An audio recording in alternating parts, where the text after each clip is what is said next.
ఇప్పుడు ఆయన ఒక ప్రూవ్ లీడర్.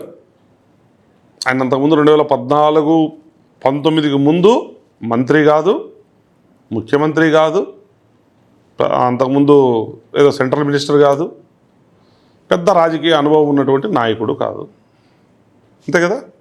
మరి 2019 తర్వాత ఈ భారతదేశంలో మీరు ఏ దేంట్లోనా తీసుకోండి, విద్యలో తీసుకోండి, ఆరోగ్యంలో తీసుకోండి, జీడిపిలో తీసుకోండి, ఇండస్ట్రీ డెవలప్మెంట్లో తీసుకోండి, ఎకనామికల్ డెవలప్మెంట్లో తీసుకోండి, ఏదైనా తీసుకోండి, 40 ఏళ్ళు నేను పెద్ద అనుభవం ఉన్న నాయకుడిని, మోడీ కన్నా పెద్ద సీనియర్ని, ఈ భారతదేశంలో నాకన్నా గొప్పోడో లేడని చెప్పి చంద్రబాబు నాయుడుని చూసాం.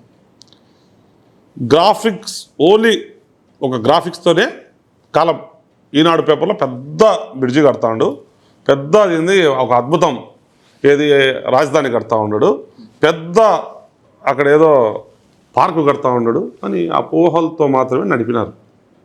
కానీ ఈరోజు ఏ బిల్డప్ లేదు, ఏ గ్రాఫిక్స్ లేవు, డైరెక్ట్ బటన్ నొక్కుతా ఉండి అకౌంట్లో డబ్బు పడతాం.